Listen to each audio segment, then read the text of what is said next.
Hey everyone, welcome back to my YouTube channel. And if you're listening on audio, welcome as well. We have a special guest today, Megan Griffith. You may know her from her YouTube channel, which is called the Neuro Club.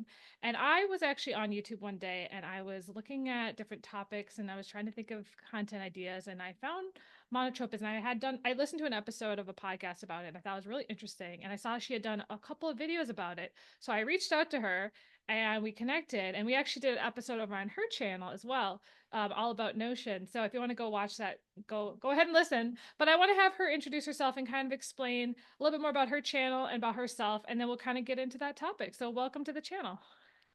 Hi, thank you so much for having me. Hello, everybody. My name is Megan. I am autistic and ADHD. I found this out a couple of years ago, so not exactly as a child or anything. I wouldn't say I was early diagnosed.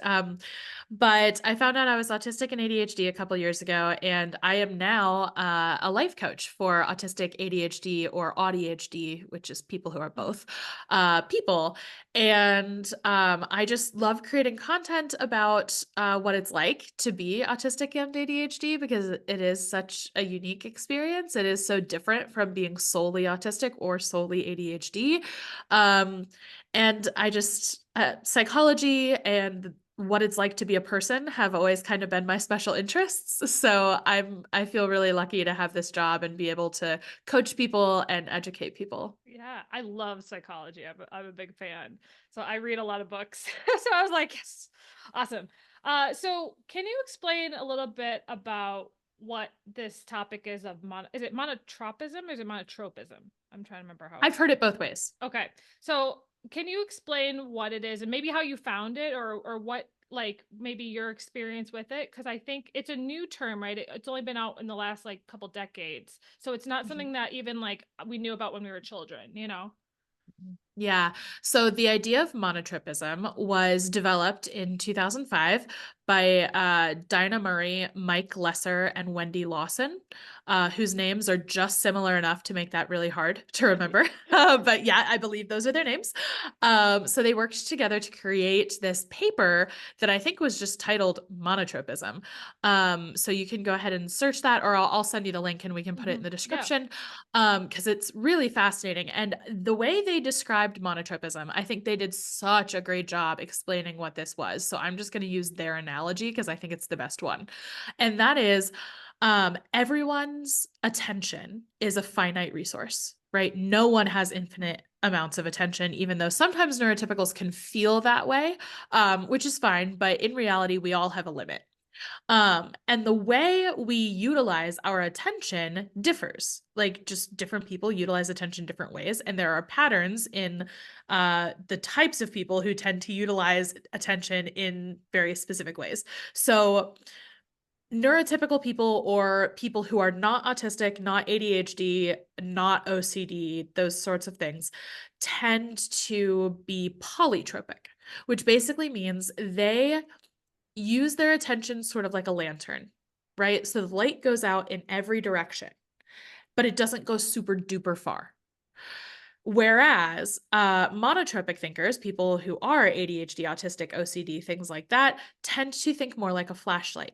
So our attention goes in one direction and it goes really far. And neither one of these is better than the other. That's a big thing that Dinah Murray and now her child, Fergus Murray, also is continuing this research and talking about monotropism a lot.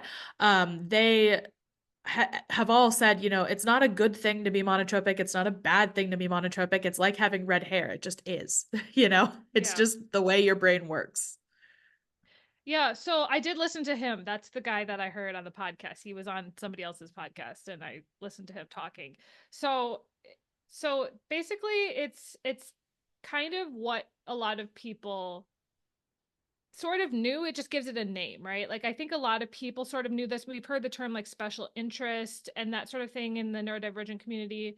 So can you explain like what this looks like, what features, I guess, or what like how someone knows that this is like a monotropic interest or how it is different and how maybe it shows up in the world? Absolutely, yes. Monotropism in real life, in the wild. Here we go. So, let's say you're sitting down to do your homework and you have a little bit of science, you have a lot of math, and you need to write a rough draft for a paper. So, it's kind of a heavy homework kind of night. Mhm. A polytropic thinker might sit down to do that, and they're doing their science homework, and they just sit, they do that, and then they do this, and then they do that. It's all kind of Mm, compartmentalized. They're able to send their attention out towards the science and then reel it back, and then send it mm, towards the math and reel it back, and send it towards the English and reel it back. A monotropic thinker, this is what happened to me all the time, would probably start their science homework. As they're doing their science homework, they're thinking about all the ways their science homework connects to the book they're reading for English that they have to mm, write a report on. And then they're doing math and they can't connect it to the English project, which is like maybe more of the topic you're interested in. They can't connect the math. And so it's really hard to get it done mm. because those feelers are all tangled up in the English project still. The science, we were able to tangle it in, but we can't tangle in the math, which means we have no attentional feelers to go that Wow. direction. And so it just makes it so hard to actually do the math homework. So a lot of us just skip it and go write the paper thinking, oh, I'll get it done and then I'll have my Mhm. attention back. But for monotropic thinkers, it often takes us a long time to reel that Mm. attention back in and then to extend it in a different direction. That transition is often hard. Yes, I always told my mom as a child, like if I was doing something and she interrupted me and it's like, you should do this now. I'm like, but I'm doing this. It's like it's very hard task switch or like monotasking is like a phrase where it's like you're doing one thing at a time. So it's kind of like that, but also it's not just a task, it's also just things that you're interested in as well, right? Because it's like the what I always heard was that we're not reward centric. It's more about like if I'm interested in this thing, I will focus on that. That is how our brains work. And so like sometimes I'll be in conversations with people and they're talking about something that I have absolutely no interest in and I just tune out completely because it's not something that I'm have any sense of. So then I like get in my own head and I'm thinking about other things that I want to think about. Is that kind of what that is? Or could you kind of explain the difference between that and like hyper focus and all these other terms that we hear about all the time? Because I think there's all these different terminologies that we are learning, especially if late diagnosed, that sort of thing. Can you kind of explain the difference between like interest based, special interest, monotropism, hyper focus? Like what there's kind of a bunch of different topics around this. So could you kind of explain some of the differences between those? Absolutely. Okay. So, interest based nervous system is a phrase that a lot of people apply to ADHDers because we tend to thrive when we get to do stuff we're interested in, and we tend to really, really struggle when we have to do stuff we're not interested in.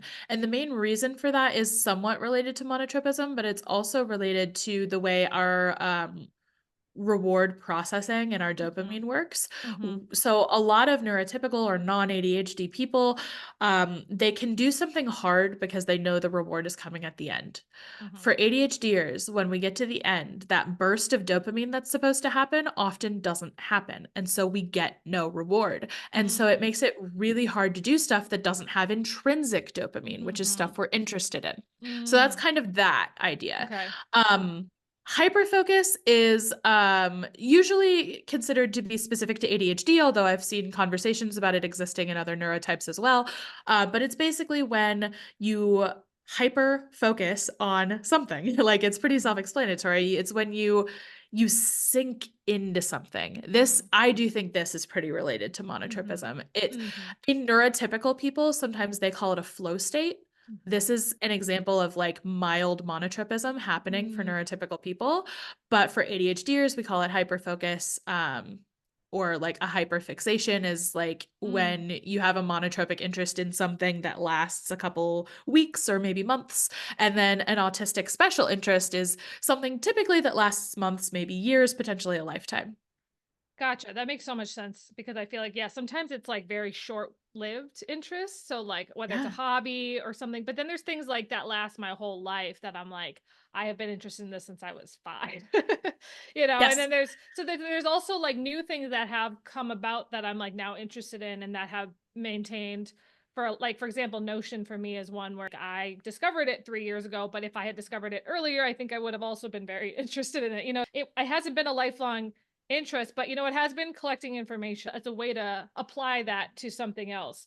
So I think for a lot of people, they're learning about this phrase, but then they're like, well, now what is the purpose of it? And I don't know if the word purpose is the right word, but how can it be helpful to us, and how can it maybe be harmful as well? Like, what should we look out for to that maybe once we understand it, like we can notice it in ourselves, and so that when we're interacting with people maybe that are neurotypical, how can we like explain it, or how can we, I'm just trying to figure out like ways to actually like understand how to apply it to our real lives. Oh, for sure. Okay. So if you're trying to explain monotropism to somebody else, I think the light analogy really does Mm, work for a lot of people. Now, I do get some ADHDers who are like, but wait, like I do think about a million things at once. mm, Like that's the whole driven by a motor, mm, like lots of distractibility. So aren't I more of a lantern? I would argue that many ADHDers are still the flashlight, but autistic folks tend to be a flashlight held by a surgeon's hand, very mm, steady, mm. one direction, not Okay. moving. Okay. A lot of ADHDers are a flashlight that is like tied to a disco ball and it's just like spinning, Mm, but it's still a flashlight because a spinning flashlight is really different than a mm. lantern. Do you know what I Yes. mean? Yes, that makes so much sense. I love that analogy, because I think the biggest thing is like people don't always know how to describe it, but I think you're right. It's like having a story or having a way to explain it in a visual way, I think does help people. So if they're trying to be like, okay, if I'm a spinning flashlight pointing in a million directions, how do we harness that effectively to benefit our, because I think that's the hard thing about some of the stuff with ADHD and autism, and it's just like we know that it exists, we know it's a challenge, but like my whole goal is like how do I harness that in a positive way, because it's like it's all the hand we've been dealt, you know. Yeah. So I'm a big proponent that not everything about my autism and ADHD can be Mm, utilized for good. okay. And that's okay. I don't think that makes me less than. I Mm-hmm. don't think it's like, I don't know, a tragedy or something. I Mm-hmm. just think there are positive and negative aspects of being any human. True. And sometimes my ADHD is a negative aspect. It just Mm, is. true. But sometimes it's not. Sometimes it's Mm, hugely beneficial. So, yeah, I do think we can harness some aspects of monotropism to help us out. I think the biggest thing we can do is just accept that this is the way our brain works. mm, I think when we try to fight it and force ourselves to be polytropic, that's where we really start to struggle because that's just not our natural tendency. And when we are fighting our natural tendency, it's like trying to swim upstream and you're just losing a lot of energy when you don't need to, right? mm-hmm. Yeah, Yeah. I agree. So, oh, go ahead. No, I was gonna say I agree with that, because I think you're right. Like I always try to find the solution, but there are times where I'm like, yeah, there's I can't fix this. And I think acceptance and not feeling that shame. I think you've talked about shame in the past as well, is like accepting that you're different is like the first step, I guess. And it's like this is more of understanding yourself is a really, really long process. And I think sometimes just acceptance of not everything's going to be like you want, because I think that's the thing, like I think we talked about this a little bit before, is like there's so many powerful ads out there trying to fix ADHD, and they have like the tool that's going to fix it, and I'm like that's not true. Like you can't fix it. Like you can support it, I mean maybe that's a good word, but you can't like change someone who is diagnosed, who is, you know, it's like that, this is a lifelong thing. It's not something that's just a passing whim. And I think with this, my whole goal is like understanding yourself helps you support yourself by explaining it to people, by following your interests or following the way that your brain's already working and not trying to fight it. So I think understanding it is like the first part, and then the second is creating tools to support it in whatever way is possible. What have you found works for you? And like, what have you started doing in your life to kind of support this so that maybe other people can look to? Yeah, absolutely. Okay, so I try to incorporate my special interests, my hyperfixations, or just things I like into the boring stuff. Mm, So, if I have to go through the horrible task of buying printer ink so that I can replace the printer ink so I can print something so I can sign it and get it to my bookkeeper, which I have been trying to do for like 3 weeks now. If mhm, I have to go through this whole process and it's going to be so hard for my ADHD brain, you better bet I'm gonna go to the store to buy the printer ink and I'm gonna get myself a little treat. And you better mm, believe that when I print it out, I'm gonna print out some cute little planner that I'm only gonna use mm. for 2 weeks. That's fine. I don't care. Yeah. Like, I deserve it. And like, when I do eventually sign the thing and scan it and send it to the bookkeeper, I am going to like, I don't know. I'm going to celebrate. I'm going to reward myself. If Mm. I'm not going to get the dopamine automatically, I'm going to give it to myself. True, because I think it kind of reminds me a little bit of habit stacking from James Clear from Atomic Habits, where it's like you do it along with something else to kind of like help you. And but at this sense, it's more of a treat or a reward process to kind of get the task done. Is there anything when you don't want to do something or like when you are have to like you're talking about the homework analogy where you can't get back to the math problem, is there anything that you found that's helpful to like I think in like neurotypical frame that's called procrastination, but it's not procrastination, it's just like you're not interested, like so it's like and you're not connecting to it. So is there a way like for those of us who live in a very neurotypical world and we have to get our homework done, what are some tools that we can trick our brain into doing that thing? I don't know if there is anything. I don't know what that would look like. Yeah. So first and foremost, I recommend finding a job where you don't have to do that very often, like Yeah. working for yourself and Mm-hmm. being able to work with your passions. Mm, This is not going to work for every ADHDer. Some ADHDers, their passions change so often that running a mm-hmm. business isn't a good idea. Yeah. In which case, I would recommend making sure your time outside of work is really dedicated to just whatever is interesting you that week, you know? Mm-hmm. But if you can't, work for yourself or get a job you're really passionate about, if you need to just force your brain into doing the thing, there's a couple of things I like to use. So first is my visual timer. Oh So yeah. you turn it and there's like a color and it'll slowly disappear, which is so helpful for people who don't perceive time in a linear fashion. Mm-hmm. But it's also really helpful for starting something you don't want to do because I will set this for 10 minutes and be like, okay, you're going to work on bookkeeping for 10 minutes because I keep using this example because it's Mm-hmm. literally a nightmare. I have been Yeah. trying to set up my bookkeeping since Mm-hmm. January. It is October. Anyway, um,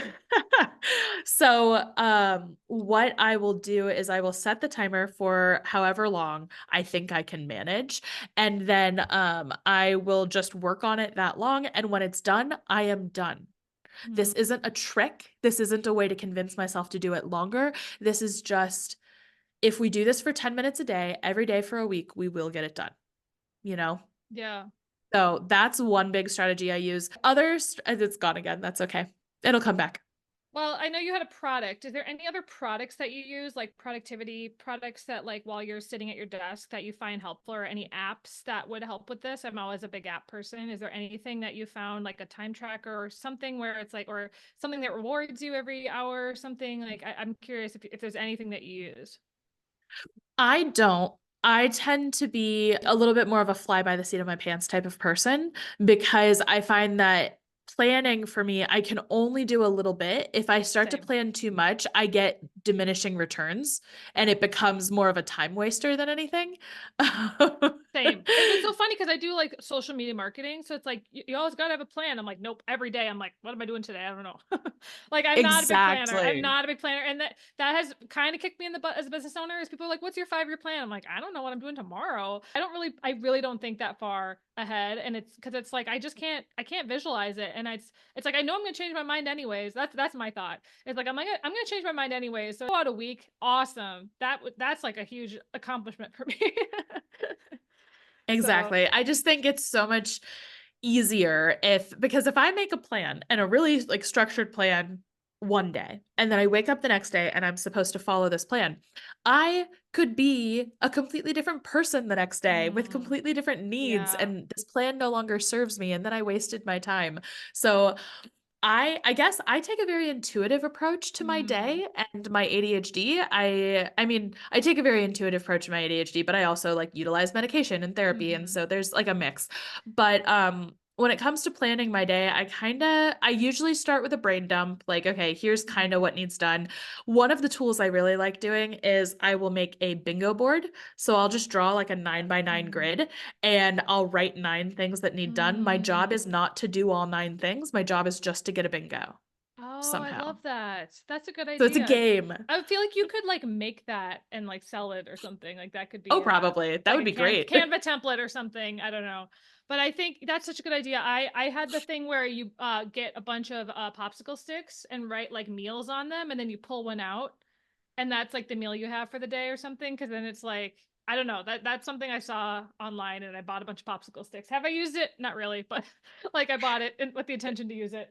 But I'm curious if there's any other, because I kind of want to go off the topic of monotropism a little bit, because I'm like I feel like there's so many other things I want to ask you about when it comes to running a business, because a lot of my followers are entrepreneurs, and a lot of them are creatives and that sort of thing. How do you best work from an energy perspective? You said that you kind of plan it based off your intuition of the day.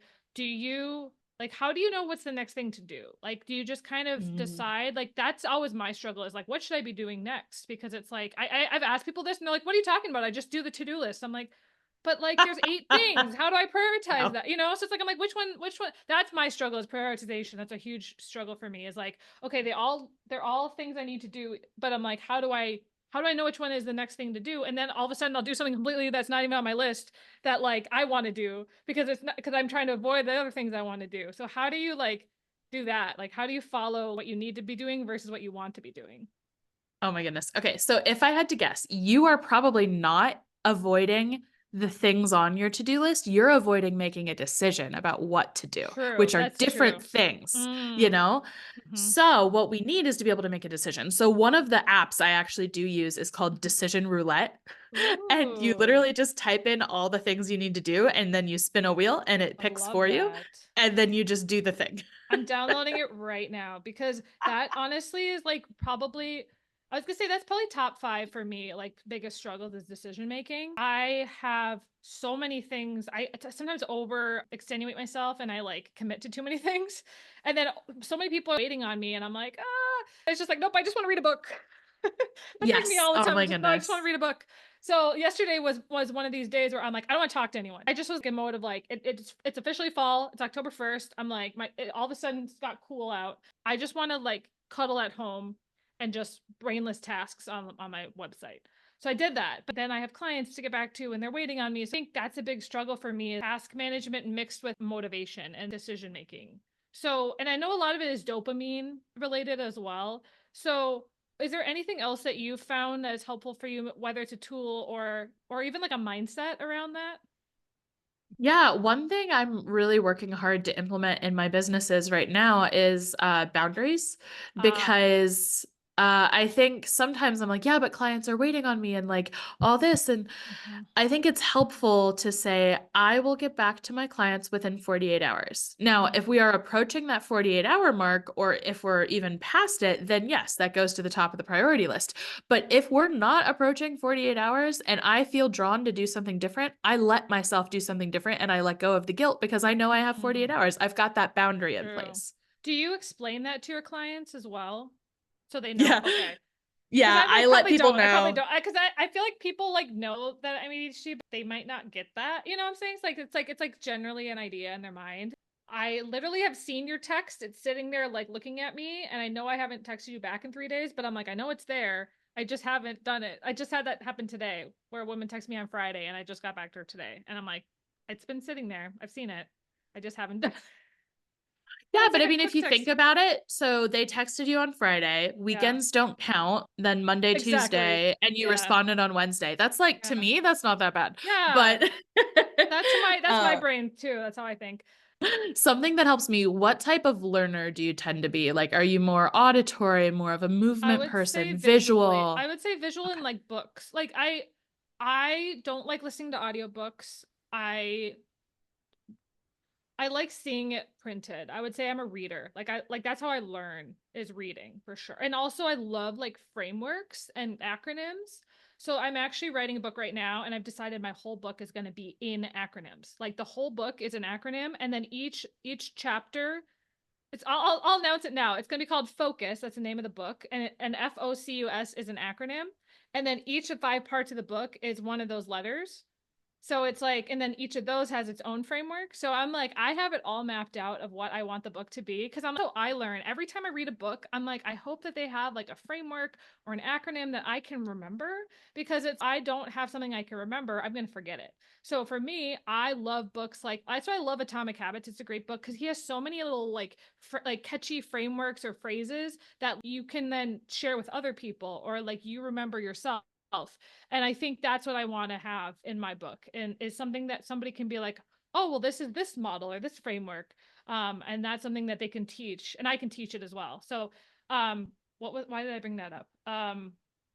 I We were asked what talking type of about learner you are. Yeah, because this actually totally works because my advice kind of depends on how you learn. mm, But basically, if there's a task you're struggling to do because it feels like a commitment, it's going to require a lot of thought. ADHDers tend to avoid mentally painful tasks because mentally painful tasks tend to be even more painful for us just because of the way our executive functioning works. So when you're facing a mentally painful task that you're avoiding, I recommend trying to synthesize the information in the way that you would prefer to be taught the information. mm, So then spitting it out that way. So one of the frameworks that I use that I actually learned from Caitlin Fisher, who is a creativity and book writing coach. So okay. check them out, by the way. Yeah. But they teach that when you're trying to promote your stuff or you're trying to synthesize information, text it to a friend.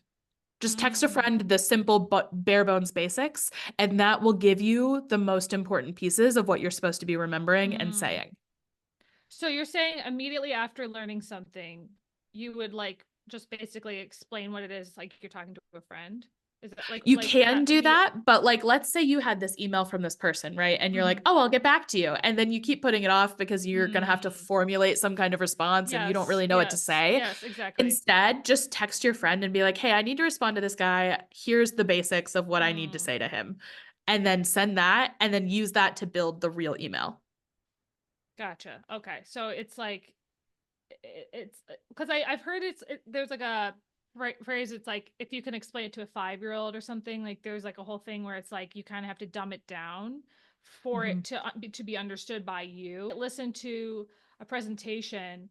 Did I get anything out of it? If it's one sentence, that's perfect, right? Because it's like you want to make sure that you get at least the thesis or the main points. How to make decisions when you have Yes. ADHD Yes. and it doesn't come natural like at Yeah. all. Yeah. Okay, so here's kind of what I tend to do if I'm like, I don't know how to respond to this. First I do a values check. Right. Okay. So Yeah. I have a list of values that I live by in my businesses when it comes to like business transactions. Each business kind of has their own values. They're all relatively the same, but some they're like specific to that niche, that topic. Um, so in my business coaching business, my values are, transparency, anti-capitalism, and community. Like these are some of the biggest values I've got. And so, for instance, I had somebody reach out the other day saying, "Hey, like I live in a country where the USD exchange rate is just awful. Is there any way I can still participate in the program?" So that's a lot of decisions to face. Like, should I Mm. say yes? If I say yes, do I offer a discount or do I offer a payment plan? Could I, let this person in on scholarship? Mm. Lots of decisions to make. Mm-hmm. And so, first thing I do is values check. Does Mm. it align with my values to say, no, you cannot join because you live in a country other than the United States? That was an Mm-hmm. immediate no. I'm like, Mm-hmm. that doesn't fit my values. I Mm-hmm. need to Mm-hmm. at least give this person options. And then if it doesn't work, it doesn't work. Mm-hmm. So that was like, okay, then what are my options? Okay, Mm-hmm. well, from there, I kind of outline what are the 3 main camps. I try to keep it to 3. What are the camps of options? Mm-hmm. So that was like discount, payment plan, scholarship, right? Mm-hmm. Then I from there, so we've done values. From there, I go to logistics, right? So that means time, money, energy, right? And energy wise, it doesn't cost me any extra energy to do a payment plan, a discount, or a scholarship. So that's irrelevant. Time wise, it'll take me a little time to set up a payment plan or a coupon code, but like that's it. So pretty Mm-hmm. minimal. And then money is the big one, right? A discount would be I wouldn't get as much money. A scholarship, I would get no money. And then a payment plan, I would get my money, but not right away, right? Mm-hmm. And so that you just kind of have to look at what resources do I have, what resource is most important, and like make a decision from there. So from Mm-hmm. there I was like, okay, I think the discount and the scholarship are out only because I do need the money, even if I'm Mm-hmm. not going to get it all at once, that's Mm-hmm. fine, but I Mm-hmm. do need the income. And so boom, decision made. Okay. So, because then do you also think about the other person too? Because I think that's the other thing too, Mm. is like thinking about how it affects the person and like then do you apply that to everyone? So it's like I think that's the thing then it's like is this a special one-time case or is this now I'm opening myself up to having everyone do payment plan? So I'm saying like it's like almost like that to me is like unless somebody asks for it, maybe that's like your thing is like unless somebody asks for it, I'm not gonna like promote it, but that is now my default answer. Is that kind of what you've now decided with this specific situation, or like that's then that becomes a thing where it's like, is that now my business model? Like then I start questioning everything around what did I price it weird? Like should I have it in payment installments? Like I then start thinking of all those things. Yes. Okay. Generally speaking, I try to stay out of my customers' heads because that's not Oh, my spot. I hard. don't It's know so what they're hard. thinking. It's so It's so hard. hard. But I try to stay out of their heads. I don't ask, oh, well, can they afford this payment plan? Mm-hmm. Or are they going to be insulted if I offer a Mm-hmm. scholarship? Like, leave that to them. If they're insulted, they're insulted. If they can't Yeah, afford it, they can't afford it. I'm going to true. do what I can do that aligns with my values and gives me what I need logistically. Now, what you said about, well, this opens up a whole new can of worms decisions about like what I'm going to offer. I do think that's important too. And Yeah. I did consider that. I'm like, if I offer a discount, what about other people? Is Mm-hmm. that fair? And I do Mm-hmm. question that sometimes. My general gist is like, if people ask for a discount, I will at least consider it. I don't always give it. And it's not based on like, how elaborate your like story is or anything. Mm-hmm. It's just based on my income right now and what I can afford to Yeah. do. Again, I stay out of other people's heads and out of their Yeah. lives and I pay Mm-hmm. attention to what I can control. Mm-hmm. And so for me, like with the payment plan, that's what I ended up offering him. And I did at first I was like, well, I'll just tell people if you need an extended payment plan, message me and I'll give it to you. Mm. But then I was like, well, there might be people who need an extended payment plan, but they don't want to like go out of their like introducing friction to Mm. the Buying transaction. process, yeah. So yeah, so I was like, well, maybe I'll just start promoting the payment plan. So I just Mm. started promoting it as an option. Yeah, would I like the money up front, pay in full? Of course, like who doesn't? But at the Mm-hmm. same time, I would rather people get the information and join the program than miss out just because I didn't advertise the payment plan that Mm. does exist. Yeah, that people could use it, especially if they're desperate. That's the other times when I'm thinking about like my one-on-one stuff. I'm like, I'm providing a lot of free advice. So if it's like somebody can't afford my course, it's like, well, I have a lot of free videos on my channel, providing some options that are for free, some options that are a course, and then like if you want to work with me one-on-one, that's going to cost more. So it's like I think that people need to understand that, and I think a lot of people just either don't or they, I don't know, like there's a lot of things to online business that a lot of people are new to, like maybe they've never hired a coach or they've never worked in a program before, so it's a lot of learning on their end too. But I think then there's also just people out there that are just looking for freebies. There's a lot of people that are just looking for the cheapest deal, and those are not always your audience too, so you can't just be feeding those people. Yeah, I think something I'm realizing pretty recently actually is that there is a bit of a steep learning curve when it comes to like the coaching industry, online Mm-hmm. business, that kind of Mm-hmm. stuff. People don't know everything about it the way that they know about like how to buy something from Walmart. That makes Yeah. sense to them. Mm-hmm. But how to buy something from an online business is a little murkier. It And what is. I'm realizing is that that's part of my job as a Mm, business owner is to educate people how to buy from me and what that true. means. So I am doing more and more work to be like, if you can't afford to work with me, here are the free options. If Mm. you can afford to work with me, here are the paid options. If you need something in the middle, DM me. I have a great resource. Have you heard of the everything page? Yes. Okay, so if people are listening and don't know about it, I bought the course. It was like $9, and it's this woman. I mean, I think her name is Elizabeth, and she came up with this concept called the Everything page. And basically, what it is you put everything that you offer on one page, almost like a really long link tree. And it's like, if you want a free version, here's what I offer. Here, if you want like a low cost, here's what I offer. If you want like, it literally has everything. And I think especially for the ADHD brain, very helpful because sometimes you're like jumping around on websites and stuff. And I actually just redid my website to be super, super basic because I'm like, I want people to know exactly where to go. I don't even have a menu on the website. It's just like, here's the 6 options, click. Because you're right. Like people are like, where do I go? Where do I find it? It's like, no, it's right here. Like I'm leading you to water, drink it. Right. That's the quote. Sometimes people are just like, oh, like I don't see it. I'm like, it's right there and it's in big letters. So it's like I think make it as easy as possible for people to find what they're looking for. Because you're right, like sometimes it's like buried within pages amongst pages, and they're like, it's so easy to find. I'm like, no, it's not. Do user testing, make sure people are, maybe they're clicking a picture and it's not a hyperlink. So it's like you never know, like especially on mobile's also a very important thing to test, is like what does it look like on your phone.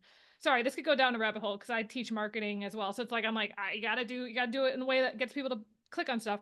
But I think that's so true that like being an online business owner, it's all about decision making, and that's a lot of decisions. So I do think it is a little bit hard for me when it's like this is a better career for me than a traditional, but it means I have to make a lot more decisions that impact me deeply. It's not just like little work decisions. It's like this is like income. And like one of the things I decided recently is I'm switching to a VIP day model. So I work with someone I all love it. day. Yeah. So, because I'm like, what happens to me is people pay for a certain amount of hours a month, and then I lose track of how long I've been working with them. I forget that they exist. In general. So it's like, okay, if I am spending the whole day, I get into hyper focus with them because then I'm like, I'm working on all their stuff. I'm in the zone. I'm with them. And this is only for in-person clients. So I'm like in with the same room as them. And so it's like I have 2 next week. It's my first time doing it. I'm super excited, but I'm also kind of nervous. But I'm like, this to me is like better for both of us. It's better for me. It's better for them. I can charge more. And so it's like I think I'm excited about that switch. And I've never done it before, but I keep hearing about it, and I was like, I should do that, and now I am. So it's like I think finding the system that works best for you in terms of how you work, as well as how clients work with you, is really the key to online entrepreneurship. Is like, do I offer courses? And then do I promote them, or do I focus on content? Or it's just like these are daily thoughts in my head of like, should I be promoting this more? Should I be doing this? And I think you just have to figure out what is the best return on investment for your time. I think that's the biggest thing that I think a lot of us, it takes a long time to figure that out. Yeah, one of my business coaches, Faith Mariah, she says if a decision isn't going to make you or lose you $10,000, you're not allowed to spend more than 10 minutes on it. And she has ADHD too, so she Wow. knows what it's like. And I'm like, "Ooh, Faith, okay, I'll try." That's a good thought. And I think there's a lot of those little sayings that are so helpful that like get us like, it's if it's not a hell yes, it's a no. Like that one's a good one I always think about. It's like, or I think I forget, there's another one where it's like, would yourself 5 years from now like would care about this, or something like that, where it's like you have to think a little bit about the future, where it's like it's gonna blow over. It's like this thing that is like such a trauma right now. Like for example, like a month ago, my computer like completely broke. Like it was not turning on, No. like I had reset. I had like tried the beta version of the new Apple thing, and it like, so I was trying to like turn it on, and it like wasn't turning on. So then my option was I have to completely reset my computer. Like I have to completely delete everything on my computer. Thankfully, I back everything up pretty consistently, so I didn't like lose. But like it took me 2 days. I couldn't have my computer because I was waiting for my Apple appointment. So then I had to go to like the library and work on a computer there because I was like, all I have is a 15-year-old Mac sitting downstairs. I had to like boot that up to see if I could do anything. I have an iPad, but I'm like, it's not the same as my laptop. It's just I can't do all the same things on it. So it's like it was like very interesting for me to be like 2 days without my computer. It was just like a lot of setback. There's little things like that where it's just like, but it was so important at the time. Now I'm like, oh, I forgot that happened like a month ago. At the time it was such a big deal. And I'm like, now over time, oh, I completely forgot. Time is a great healer of everything. So if you're going through something, this is just maybe like motivational. Like if you're going through something right now, in like a month, you're not even gonna remember it. It might seem really intense, but like in the long run of your life, probably not. Unless it's like Right. actually something really. Usually it's not. I mean, usually a lot of people freak out. Oh, this person didn't text me back. Like, are they mad at me? Like, I think there's a lot of that like questioning, and then 2 weeks later you're like, that even happened. So it's just like people Yeah. stress out over the little things a little too much. Mhm. Awesome. Is there any last advice or tips that you'd like to give that we didn't cover that maybe based off this conversation would be helpful for people? Um, let's see. When it comes to monotropism, if you're a very obsessive person, I recommend looking into the term monotropic spiral. I have a video about it Ooh, over on my YouTube channel, but also Tracy Adkin, I believe is her name. okay. Um, she coined the term monotropic spiral, has some really good stuff Can you online if you just explain it, what that search. is? What could Yeah, you of course. what the elements are? Yeah, so monotropic spiral, the way Tracy describes it is so eloquent. But it's basically where the associative thinking of monotropism, which basically draws everything into that flashlight and Mm. tries to make everything related to what you're interested in, Mm. starts to twist and twist and twist until it turns into a black hole and it Oh. just sucks everything in. Everything is about your obsession. You can't see Mm. past it, you can't see through it. It's just all consuming. And I definitely went through this for a couple of years, honestly, and it was Mm. really rough. And I just think if you tend to be a very obsessive person and you're wondering, what in the world is wrong with me? Why can't I get over this? Mm. I know my husband at one point told me, Megan, if you could apply this much thought and time and effort and Mm. obsession to like anything else, you could cure cancer with this kind Yeah. of level of thinking. And I'm like, I know, but I can't Yeah. control it. Um, so yeah, look into that. It might make you feel really seen. You might cry a Yeah. little bit, but it'll I be good. I think that happened to me this summer with, well, I don't know if it was like at that point, but with my health, I was on Mm. Facebook groups and like Reddit like for hours trying to figure out what's wrong with me. Really bad skin issues. And so I was like, and I've spent at this point thousands of dollars, like notion board full of stuff. And but it's like I can't think about anything else. I have to solve this and I'm not. And that's the hard thing, is like it feels like there's an answer, but I haven't quite hit it yet. I go deeper and deeper, and I screenshot everything, and then I like use ChatGPT, interpret test results, like hypochondriac, but not really, because I know there's something wrong. Going down this rabbit hole of I'm trying everything in my power that I can to fix this, and it's sort of getting fixed, but still not. It's still a problem. So it's like, okay, I had to like realize maybe that's the problem, is I'm stressed because my cortisol levels were high. Mhm. That could be a trigger, is me being obsessive. Part of the reason my skin has issues. So it's a problem is in of doing the research, right? Because it's like you're Mm. so stressed out, it's causing the issue that you're trying to solve. I don't know. That's what something that I've realized is I'm like, so they're like, you need to take ashwagandha, CBD, and calm down, because then your body isn't like on fight or flight all the time and you're not sleeping because you're like trying to figure this out. That is something that Oh yeah. so now I've gotten a little away from it because I'm like, I just have to accept it'll solve itself. I just have to still continue to work on it, but just not be so obsessive about it. Let my other things in my life come back and not just be Yeah. on in this zone for it's been hours a day on it. And I'm like, I shouldn't Yeah. be doing this because I have work to do. It becomes very compulsive and Yeah. really hard to cope with. I know Ruby, etc., Ruby etc. Okay. She does cartoons and stuff. Mhm. She does Oh, drawings. okay. She has a whole book, and in the book, she talks a little bit about her eating disorder and how Mm. the way it affected her. She said life was like a painting, and before her eating disorder, the painting was full of family, friends, food, work, uh, hobbies, whatever. And she said once her eating disorder started, it was like someone spilled ink in the middle and the ink just Mm. devoured the rest of the painting. Interesting. That, yeah, And I could see there that. wasn't room for anything else. And that is what monotropic spiral feels like. And it's Mm. horrible. But Yeah. the reason I bring it up is not to be a downer, but because before I knew the term for this, I thought I was insane. I thought I was Mm. truly, truly losing my grip on reality. And that's because I kind of was a little bit. I was flirting with that. That's how Mm. obsessive I was getting. Mm-hmm. But the truth was, it was part of my autism, Mm. and that's okay. Yeah, and I think again, that's why I'm so passionate about education. Because the more that you know, you're not crazy or you're not insane, like that helps you. You're Mm, not, you have words, you have language for it. And your example, when I was a kid, I started having panic attacks in 5th grade, and I mm, thought I was having a heart attack. So my mom recognized that it was a panic attack. So she told me, she's like, Jen, I think you're having a panic attack. And that kind of helped me because I'm like, oh, now I know when I can't breathe at night, that's a panic attack. So then it's almost like I'm telling my brain, hey, that's a panic attack. I'm having a panic attack. And that actually helped me. I don't really get them anymore because I'm like, immediately I know what's happening. I'm like, that's a panic attack. And I think the more that I know about things on the neurodivergent linguistic scale, like having all the different terms, it's like I can name it now. And I don't have what's going on.